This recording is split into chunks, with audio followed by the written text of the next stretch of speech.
Following the inaugural meeting of Our Celts in February 1991, Celtic ended their second successive season trophyless.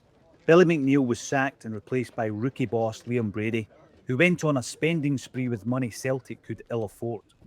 Brady's new-look Celts lost the first Old Firm derby of the season before suffering embarrassing League Cup and UEFA Cup exits at the hands of Airdrie and Neuchâtel Xamax.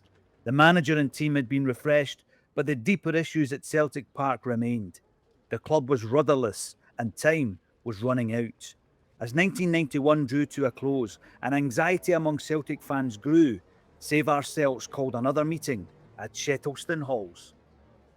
Willie, what is the purpose of this afternoon? I think it's an open discussion among Celtic fans on the future of Celtic. Mr. Cassidy has kindly came along. We have a lot of questions to answer and hopefully we'll get the answers that we're looking for. Mr. Cassidy, just how frank can you be, how open can you be this afternoon? I think, as you can in any other situation, 99.9% of things that need to be said can be said. There's always something, perhaps, that because of a delicacy of a negotiation that can't go on. And apart from that, I wish people wouldn't call me Mister, because I feel old enough without being called Mister. Sorry, Terry. I'll change the name. What about any fear at all, any trepidation before you take the stage? Oh no, I'm working on the principle that everybody here is genuinely behind Celtic and only wants what's good for Celtic, and that's the way I'll start off. Now, if I find that I've got a few hostile individuals, I might change the way we go about it, but I mean, I got to work on the basis that it's a positive meeting designed to, I think, initially give us, as you said, information to Celtic supporters and just have a frank discussion. What is Save Our Celts at now? What stage is it at now? It's just at the stage it's always been at, trying to get a better deal for the ordinary supporter within Celtic, get more communication and get an active participation within Celtic. After all, it is a fans club and should open up a bit more. We're seeing signs today that things are happening. Hopefully we can forge ahead with that. But how representative do you think your organisation is of the Celtic fans? We only have to look today. If I would say this is a wide range of Celtic fans. This is representative as any other organisation. Gentlemen, have a good afternoon. Thanks. Thank you. The Celtic board had been dismissive of the Save Our Celts movement, but the club's first CEO, Terry Cassidy, did attend their second rally in December 1991. Cassidy was a divisive figure and faced wide-ranging questions from another packed-out crowd. Erstwhile Not The View contributor Brendan O'Hara chaired the meeting alongside Willie Wilson from Save Our Celts, Peter Rafferty, chairman of the affiliation of Celtic supporters clubs, and that brilliant raconteur, Professor Tom Carberry. How would Celtic manage to keep star player Paul McStay? And how would we finance an all-seater stadium by the 1st of August 1994 deadline? Terry Cassidy was the man with all the answers. Or was he?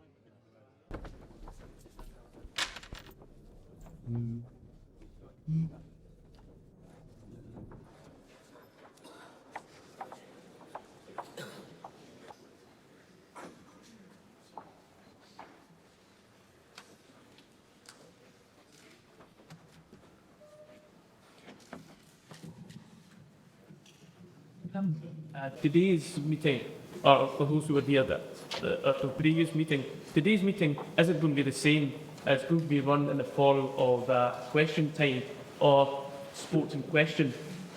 That is, I've had questions sent in by members of the association, and you've selected will answer the question. The questioner will be given a right to reply, and then it'll be open to the floor for anyone who wishes to make a contribution. This afternoon, so much has happened in the past few months, and indeed since our last rally, there will be great changes at Celtic Park. Obviously, the departure of Billy McNeill was the end of an era, and while I believe that most people realise that the change had to come, it had to occur, and that the performance of the team on the park merited a change in manager, I think that we also recognise that Billy McNeill was a tremendous servant to the club. To me, and I'm sure for many, many others, Paul McStay had been a beacon of greatness throughout the years of mediocrity, and it would be a betrayal of the fans for the board not to release what it takes to keep Paul McStay at Celtic Park. And I've no doubt that this issue will loom larger discussions this afternoon. But I'd like me to introduce him to you. The man who needs no introduction, Terry Cassidy, Chief Executive of Celtic Football Club, formerly Managing Director of the Glasgow Herald and Evening Times, and a man who is no stranger to controversy. However, if we have a meeting to you, and we have a meeting to do, I'm not listening. Many quarters have expressed some surprise at Terry Can leave to come here this afternoon, and I've likened it to entering the lion's den. However, if the same pressure to believe, perhaps you're in a worse position where you attempt to enter the living lion's den. For a number of years now, Celtic fans have shown that they've got no equal. When will supporters get a stadium that deserves such an accolade? Don't family? And I'll suspect he won't. So if they go to get a stadium that is equal to their own quality. Like Tom Grant, whose prime responsibility is to look after the stadium, we've got a very, very difficult time. And we find that time and time again, it's a health and safety committee or it's some regulatory body that come along and say, well, that isn't good enough, you've got to start all over again, you've got to spend several £100,000 on this. We certainly to my knowledge, have never quibbled about that, and that money's been paid, and we've always done more than's been required of us. As far as the stand being closed next year, obviously, we don't want that, and we can't really afford to have that. A plan has been put forward, which we believe is acceptable, and we were talking to our engineers on Thursday night, and they believe that a lot of progress has been made and that we shouldn't have the problem of having the stand closed. But it's not our decision. Most of all, I found Mr. Cassidy's reaction to Professor Cadbury's comment disturbing. He chose not to comment on them. But having said that, what is the position if Celtic, by 1984, can't meet the deadline? 94. That is the situation that Celtic are in. Terry Cassidy, what is the situation? Well, Money is obviously the problem. If we can't raise the money, what's the next step? Are there contingency plans? well, there isn't a choice, is there? That money has to be arranged. As people, as has already been said, talk's cheap.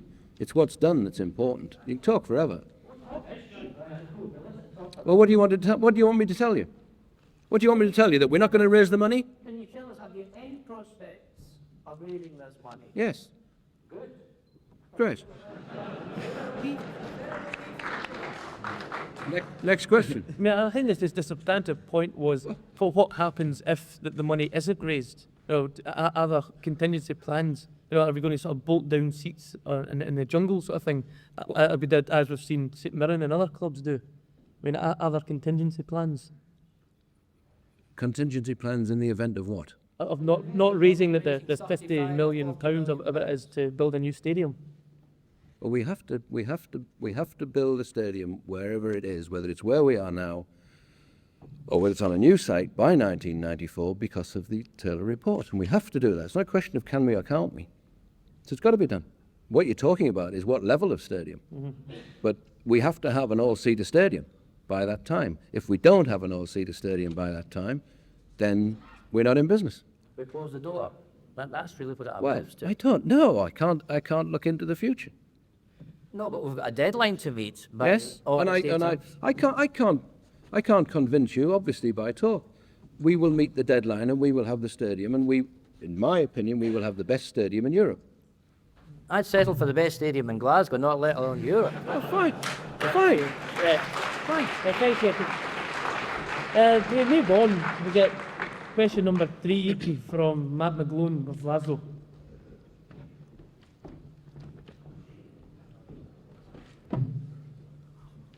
I'd like to ask Mr. Cassidy, first of all, if Liam Brady's ability to compete in the transfer market will be hindered by the fact that he's got huge sums of money to raise to build a proper stadium that Celtic fans deserve.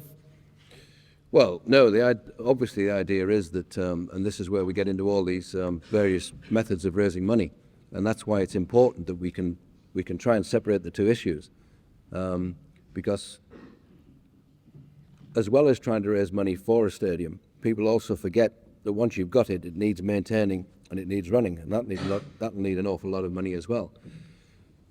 So what we're trying to do is to keep the two issues separate, so that when we finally got the stadium, and that's financed however it may be financed, that traditional monies, i.e. monies that come through turnstiles, monies that come through the sale of Celtic products, pies, chips as well, and all the rest of it, that they can be kept for really the two reasons why you run a football club. And in my book, you only run a football club for two groups of people. One is the supporters and the other one is the team. And if it can be arranged that that's the way the finances are, then the stadium issue and the cost of the stadium issue will have no effect on monies available to the manager or not available to the manager. The money from the Umbro contract would not be made available for players. I can't remember saying that, ever. Where is the money going to go for the 600,000 tenner to 6 months that Umbro's supposedly going to pay Saudi? Well, this is why I find it difficult to answer some of the questions. We've got Willie. You answered the rape question, you can answer it. Well, where did you get 600,000 every 6 months? Was that not quoted in the press in the Celtic year? No, It wasn't. not to my knowledge. Can you tell us what the deal is then? Huh? I think if you ask somebody else in the crowd, that is the case. Well, I don't know where it was quoted, and I don't know who quoted it, so I can't help you with that one. It was quoted in the papers. Yeah? Well, I think the point is, where is the money from the Umbro contract going to? It's not important how much they get per month or whatever, but the money from the Umbro the contract. point I'm making is that people keep making general and sweeping statements as if they are the truth, and then hold Celtic Football Club and the board responsible to try and defend things which aren't true. Willie Wilson's saying that we have problems selling the boxes. It has been published that we got more money from selling executive boxes this year than we got last year. But that is a The price fact. was higher. Well, That is a fact. I'm sure that you would agree that this kind of forum where the fans can get things clarified is an advantage in that. So, and the point still remains that the Umbro contract and the money, where's it going to? But I've already said that the running of the club in a day-to-day basis, as is the case now, will be financed by the normal incomes that you get from activities related to football as they stand. And I've already said that. I said that the turnstile money, the money from catering within the stadium, the money from products that are sold, and all of those incomes will be. We hope to be able to keep them separate from the running of and the financing of a stadium. So what is the difficulty in grasping that? I mean, the Umbro money comes into that category. What back?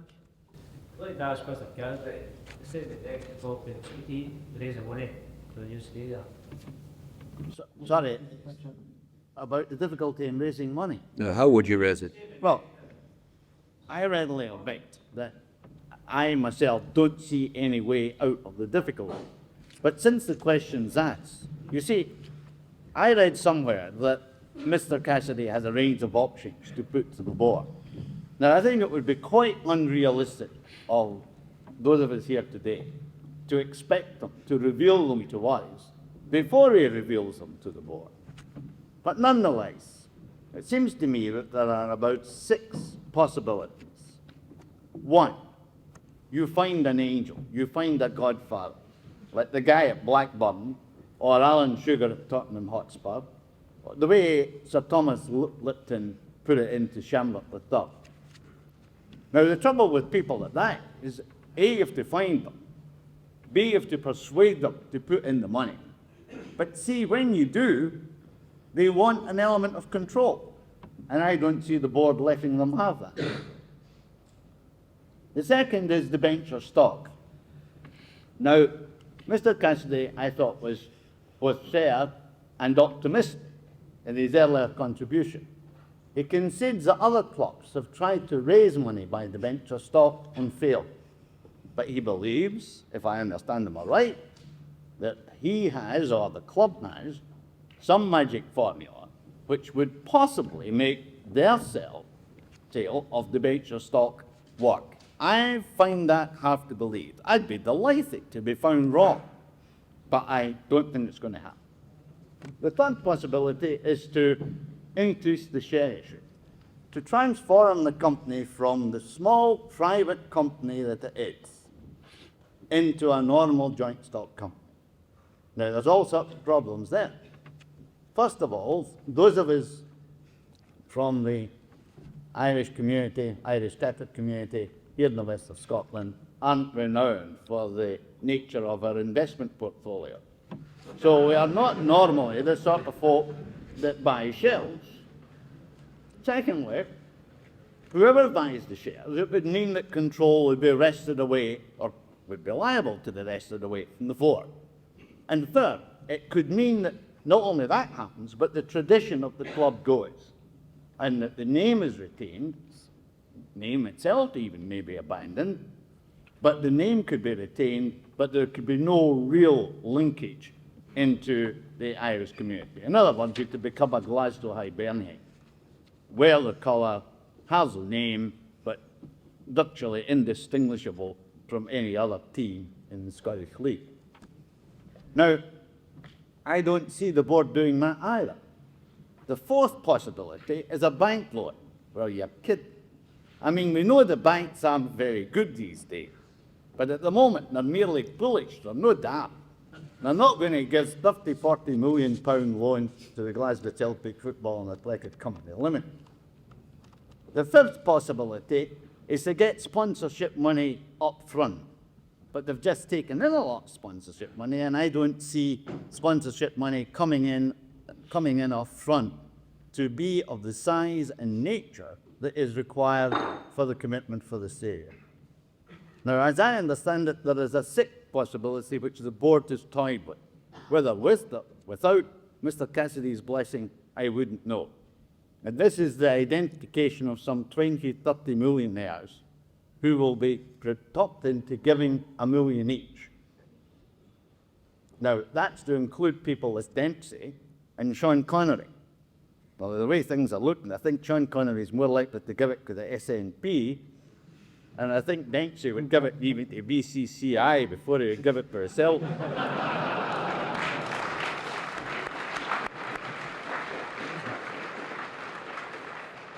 Now, these are the 6 normal methods of raising money. It may be that Mr. Cassidy, drawing on his commercial experience, or members of the board, drawing on their commercial experience, can come up and extend that range of options. I think it's unlikely. And so one keeps going round this carousel. And I know that Mr. Cassidy finds it tiresome and hurtful that we go on making the point. But I'm afraid we're going to go on making the point. What happens now and what happens in the future, which is all important. We, as most of you know, we've been looking at the problem with the stadium, certainly for a year at least. And we're talking about something that hasn't been done before. We're talking about what's happened to the football ground. We're talking about a concept in the design of the stadium, which is absolutely brilliant. You had a design concept and the fairly well produced parts. We can achieve the sort of thing that we're looking at this point in time in the state, that it won't be the best stadium in Scotland, it will be the best stadium in Europe. Quite clearly there are projects, not least of which is Spires. We think that we can resolve the problem. Now, once again, basically tried hard to rule out all the different ways that money can be made. You expect to produce some sort of stadium. It couldn't be difficult that way. And I think this, the way I see the stadium anyway, nobody should be anything other than proud of the kind of stadium that we would finish up at. Maybe at the end of the day, maybe some people are right, maybe we can't get reminded, but maybe there are problems of giants and that when getting it sorted out. There's always the problem of the board up, you see, in the South Control they had, and the South Control they might finish up with one of these days. But if the sort of stadium that we are talking about and have seen in design form and plans and on model can be achieved, then, as I said, it'll be easily the best in Europe. And one thing so, it won't be because of lack of trying, a lack of effort. that if we finish it without it, it won't be with this and that.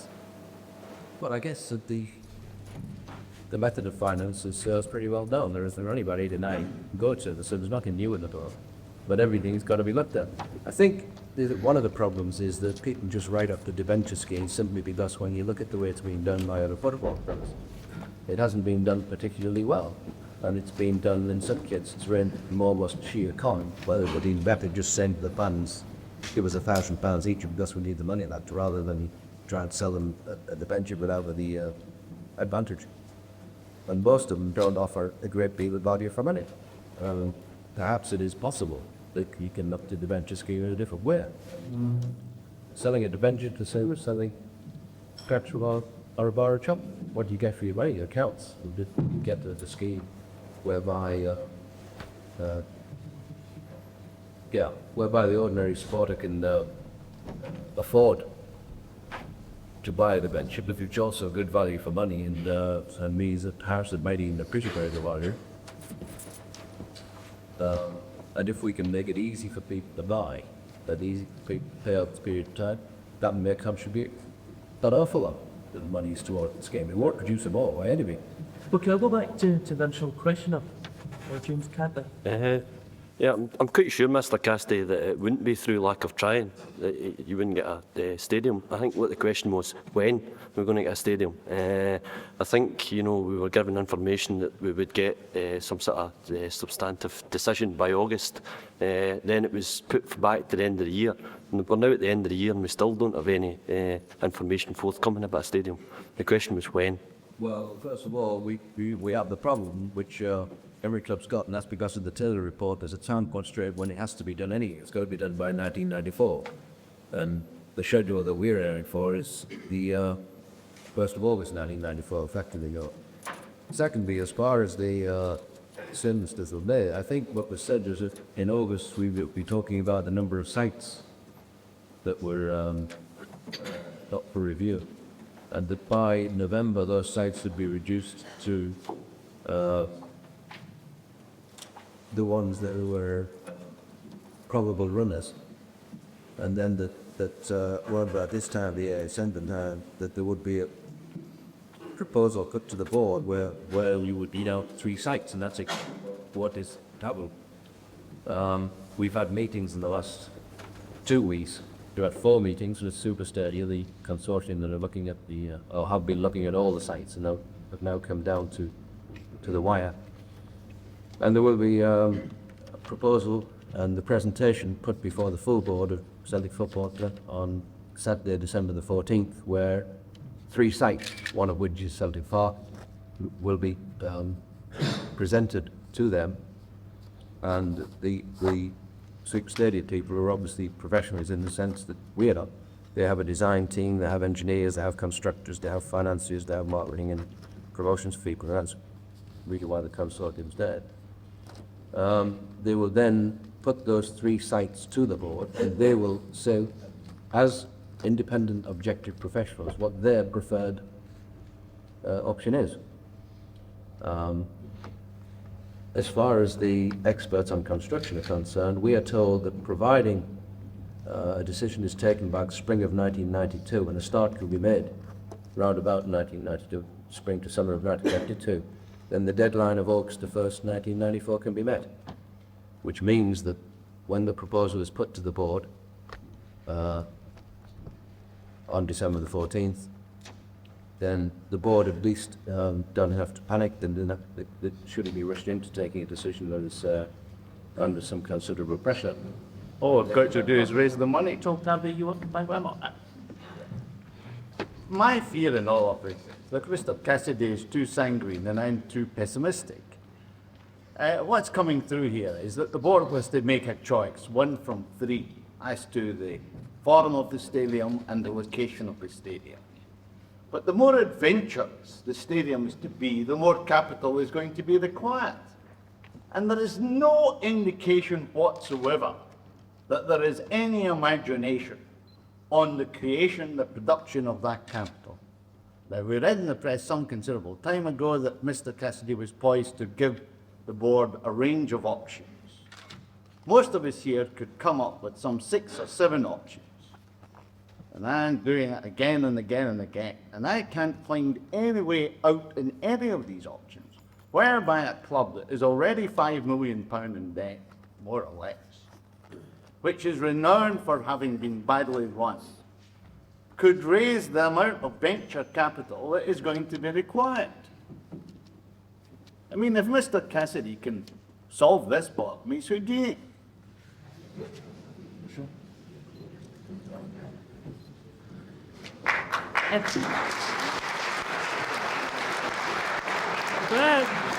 Everyone wishes to make a contribution and say just like cat by eye, as they say, with parliamentary debate programs. Are you a Houdini, Mr. Cassidy? What's one of it? I don't really think it's worth commenting on those comments. Made me lose wrong. Or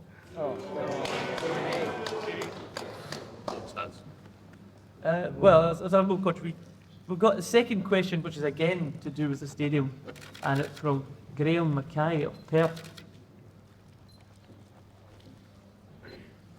I would like to ask the panel, what is the current situation with the existing stadium? Terry Cassidy? you mean the stadium we're playing at the moment? Obviously. Sorry. Well, what do you mean? What's the current situation? Present, is it going to be improved? Supposed to be any between those? What do you mean between now and the creation of a new stadium? Will there be further brown improvements? Well, it's being improved all the time. I mean, there was 130,000 scoreboards. There was 130,000 pounds spent on new toilets to the job in the closed season. Standard brewery, you know, like you prefer to use other people's max pockets, Dean. There's 450 odd thousand set aside for ground improvements in the budget this year. And one of the difficulties, as you must appreciate, is that we don't know yet whether we will be staying where we are or whether we're moving on. And there is some very careful decisions to be made as to whether you spend $500,000 or more on a stadium that within 2 years is left. So I think, sorry to interrupt, Terry, people have difficulty in hearing. Well, I forget what I get rid of. I hate to bring in technical advances, but they take help even see the audible. As the Irish bishop said, for those at the back who can't hear me, please gesticulate. I'm not even a Mike Kelly that went out and ran a successful business, but sir, what that board needs is 5, 6, 10 folk of that background, and then it might begin to tape off. What, you want to come back on that? Well, I just think she leave us a brass that chance, and then you can go and do it to the work. Right.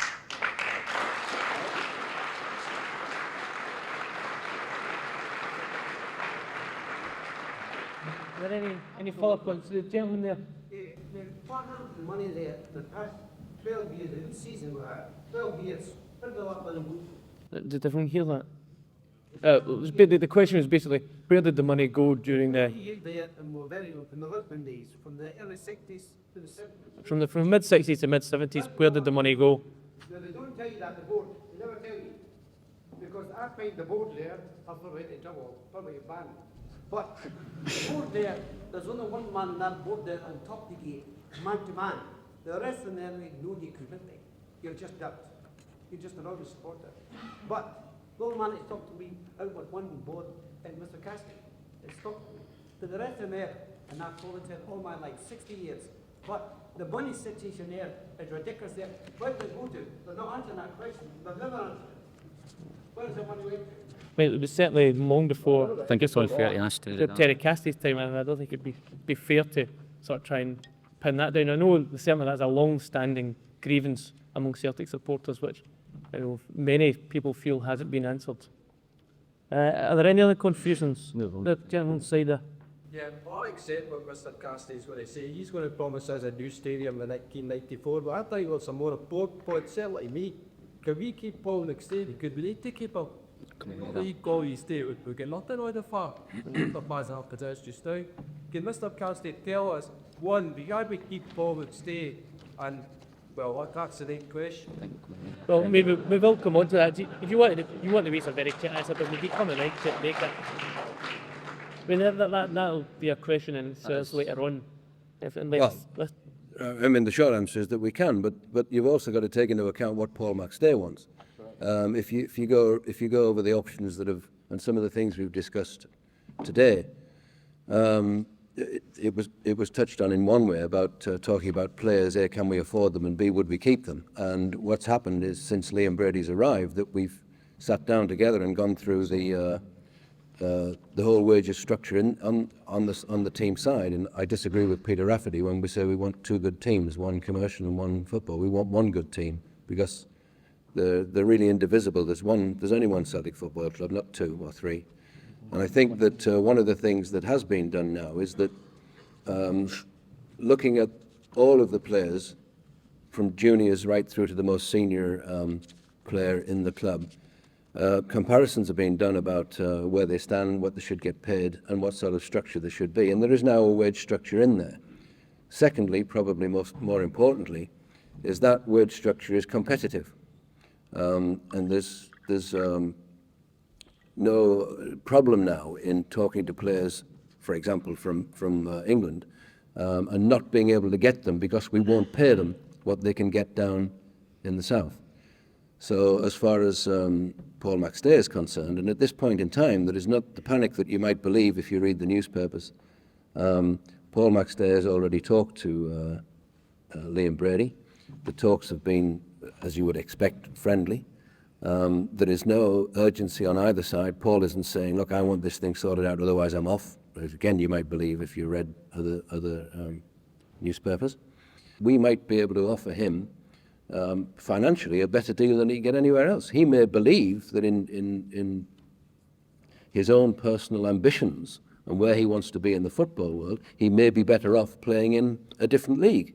Maybe he thinks that, I'm not saying he does, just don't go away and say I said that Paul McStay said, because that isn't true. I'm just trying to put forward a few of the things that we have to deal with. But if it's a question of can we match and will we pay him and will the inducements be sufficient, if those were the only things to consider to keep Paul McStay, the answer to that is yes. But the lad's own personal ambitions have also got to be taken into consideration. As I said, we won't be around the panel with this, but we'll be coming back to a written question. There's still a difficulty hearing up there. No, is it okay? Right. We go to question 3 from Jim Halfpenny of Glasgow. I'd like to ask the panel, what benefits are there in having a season ticket at Celtic Park? Can I start with that? Oh, I was going to put you... Well, I've said before anybody else does, not a lot. Oh, right.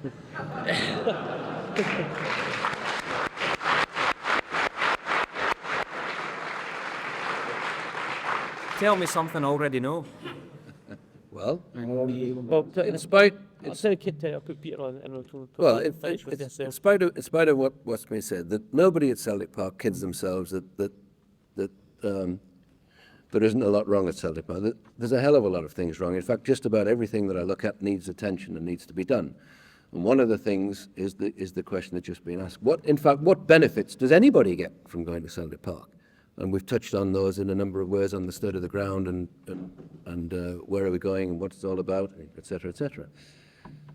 And I think that we have to improve the benefits that people get, this because the supporters at the end of the day will decide the future of the club.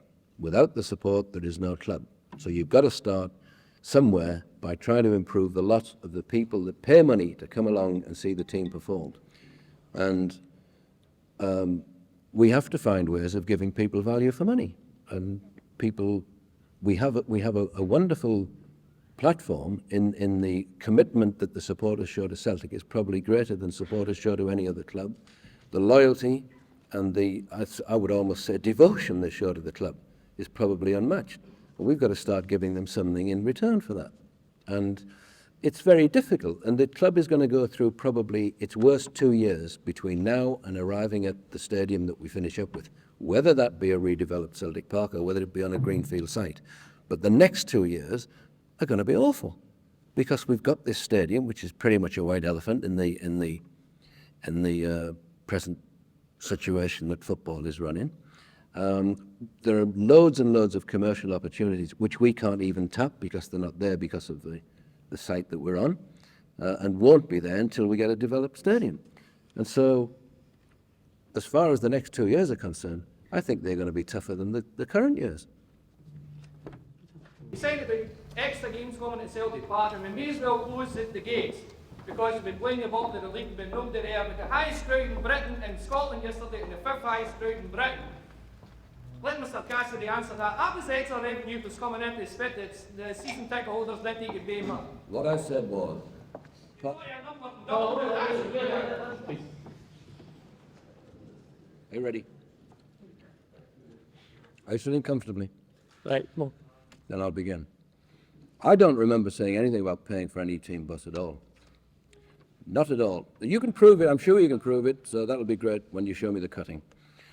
As far as the comment about the teams coming up or playing teams which didn't draw crowds, what I said was that there is a possibility, and that possibility still exists, that you could get to a stage where it costs you actually more to open the ground than you would take through the turnstile. That's what I said. And that possibility still exists. I think that it seems to be easy for people here to express things like the board's contempt for the support and how bad the board are and everything else. And I think in some ways that's quite disgraceful, because the board do not hold the support in contempt, and the board have tried... No, please.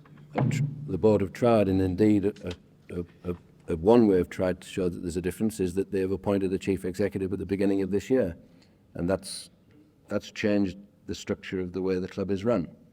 If you go back to the question on what sort of qualities do directors of football club mean, well, what you've got to do is start asking first of all, what kind of a football club? Because there are football clubs which are run by one man, and that one man effectively does what he wants, and any directors on the board do as they are told. So if you want that sort of a football club, it doesn't matter what qualities the directors have got, they'll just do as they're told. If they don't do as they're told, they get removed and he puts somebody else on. If you want to talk about a football club which is run as a business and is structured as a business, then clearly the criteria needed by those directors are the same ones that you would look for in industry, the directors of major companies like ICI or any other major company. So it depends what sort of football club you want. It's already been said by somebody here today at the table that pretty much all football clubs are badly run. And I would think, I wouldn't disagree with that too much. But perhaps what somebody might do is to give credit for Celtic for trying to break that mould, and maybe we are trying to run the football club properly. But turning around the QE2 is harder than turning around a rowing boat on a park lake. And I think if somebody would give us a little bit of credit for what we're trying to do, and as I said before, talk's cheap. If I don't do what I'm paid to do, then I'll get fired, and that's the way it should be, because that's what I'll deserve. But I can't, and nobody can, take Celtic Football Club from its present problems and overnight make them into a highly successful football club. But that is the objective of Celtic Football Club. I believe, as already said down here, it's the objective of everybody within this room. We are united in that we're all here for Celtic. It's certainly the objective of the board, and it's certainly the objective of people like myself, Liam Brady, and everybody else that works within Celtic Football Club. Heinemann. Come on, I think that. No, I don't need to take the Fifth Amendment. Well, the answer to that is partly yes, but whether I would phrase it the way you've put it another way. I mean, the board realised that with the advent of Taylor reports and what was coming up in the future, and the way that the club was structured, that they were not set up to be able to tackle those properly and professionally. And I think they deserve credit for deciding to bring somebody in and to do that, because they could have, there's no need to have done that. I mean, some of the strange things is that the criticism, people saying, oh, well, they're responsible for what happened in the Jock Stein era. I suppose they're equally responsible, if that's the way you're going to use it, for being the first British club to win the European Cup, because that was the same sort of setup that you were talking about there. But they don't get the credit for anything they do, but they take a hell of a hammering, and sometimes, I believe, very unfairly. And when I was offered the job, the first thing I said to the board, do you realise what it means to take on a chief executive? And they said, yes, they did. And I said, well, I don't believe that you do. But they said, yes, we do. We know the full implications, and we know what we're doing. So I then said, do you know what it means to take on a chief executive like me? And they said, yes, we do. And I said, I don't believe you do. But in fairness and in full credit to them, they did. And we have had some iffy situations now and again at the beginning where I think that the same directors who'd agreed to put me on the board, put me in the job, would have removed me out of the job just as quickly at the beginning, because what I was worried about came to pass. But in fairness to them, and again it was mentioned earlier on this afternoon about a divided board, I've never seen the board more united than I've been in the last 3-4 months. So I believe it's difficult, obviously, clearly it's difficult. I believe that we're going the right way. I believe that we can see the light at the end of the tunnel, and it is not a 125 train with its spotlight on coming towards us. It is the light at the end of the tunnel. But there are certain things that I can't say. Fortunately, the biggest possible source of revenue in financing the stadium has escaped Mr. Carberry, so at least I don't have to pass comment on that. But there is a source of revenue which is far greater than any of those that he's mentioned. And overall, bit by bit, and I take the criticism as it's meant. It's meant in a spirit of being constructive and helpful to the club.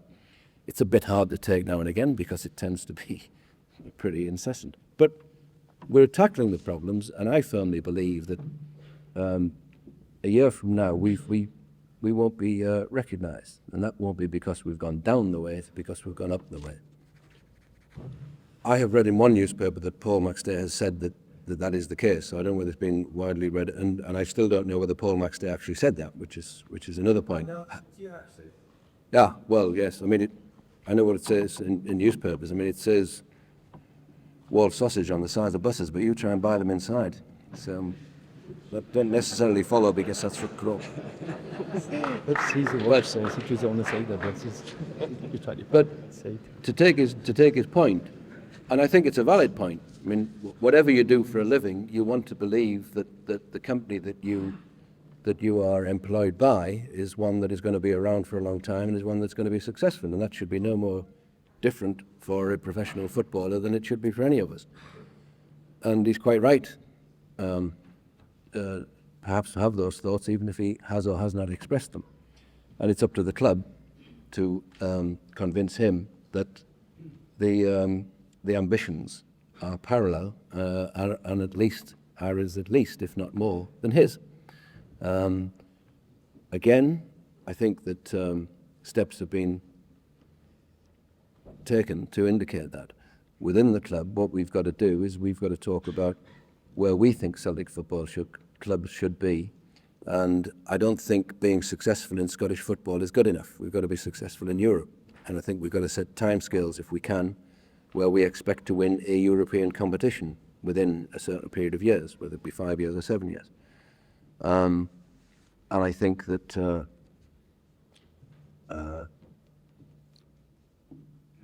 a lot of people don't understand the importance of Liam Brady's appointment as football club manager, because I think it was Willie that said earlier that it broke a tradition, and it's not just breaking a tradition that all previous managers had been Celtic people.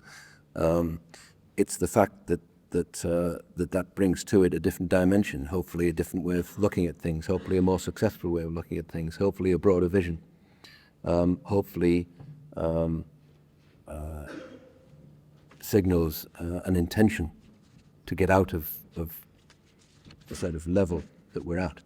there are all sorts of exciting possibilities. I don't know what the possibility of the breakaway of the 20 teams out of the English First Division can lead to. It may well lead to a United Kingdom League, and we must be in that. It's no good talking about the great Celtic club if we're not the great Celtic club. So if there are movements of that kind, we not only must have ambitions towards being in there, but we got to make sure that we do everything we can to guarantee to be in there. If there's a UK Cup, which is again a proposal, then we want to be part and parcel of that. And I don't think that we would kid ourselves that we would be hugely successful at this moment, but there are signs that the team is playing better, and there are signs that we are beginning to motor now. And in fairness, when the team plays at its best, it plays absolutely brilliantly, and it plays some superb football which will match any team anywhere. So, as I said earlier, if you take the specific instance of Paul Maxday, I believe we're now in a position where we can actually talk sensibly to Paul, and comparatively, in terms of money or any other possible inducements that any other club can offer him. We should be the first to hear about all these things about new stadiums, etc., and we're not. Jeremy McNee's telling the whole world. Alec Cameron's telling the whole world. And then we have to hear them. And if there's a distorted story, then the first person that we pick on is people like yourself. I think you've got an awful lot to do to sort that one out.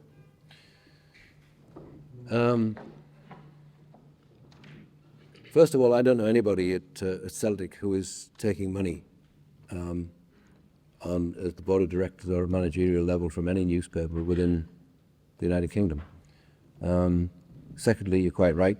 Celtic View should be the official organ of the club, and it should be the one used to tell people what's going on. Thirdly, there's very little that we can do if in the way of conjecture, I remember headlines which said quite categorically on a number of newspapers that Lou Macari was definitely the manager of Celtic Football Club. I can't remember any one of those newspapers saying, sorry lads, we got it wrong. But there's not much I can do about it.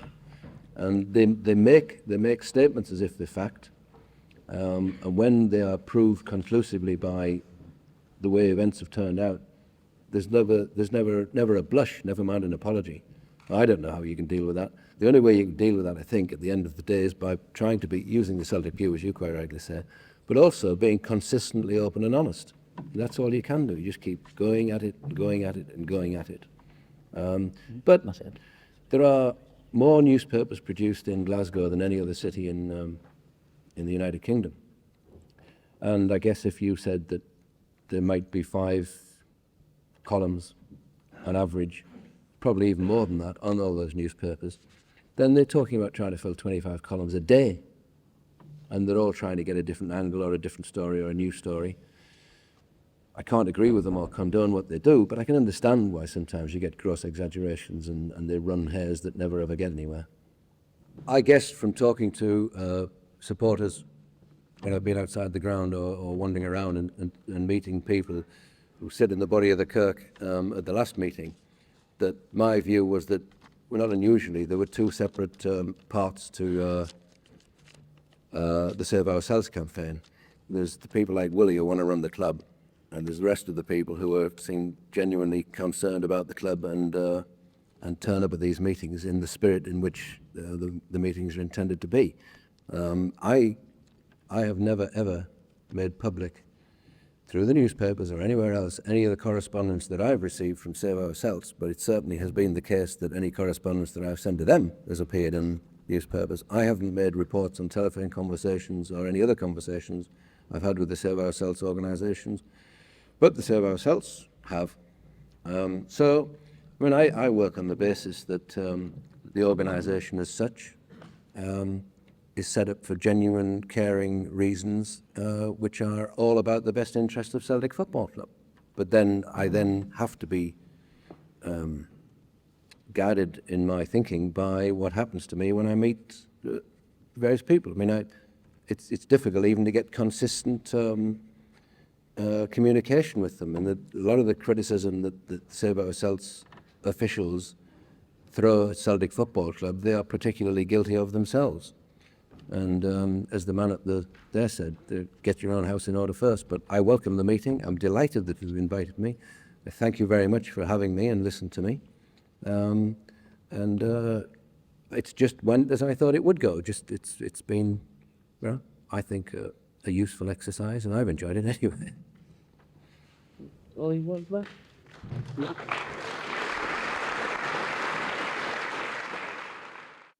Terry Cassidy failed to give Celtic fans the best stadium in Europe.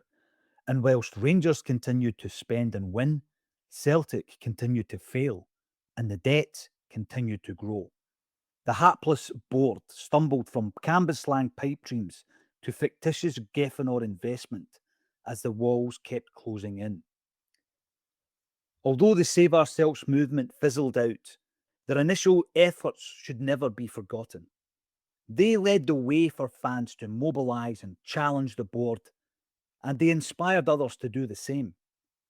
One member of the audience at both rallies, once a Tim's Matt McGlone, would later form his own group, Celts for Change, who would be at the forefront of another rebellion that would change the course of Celtic's history.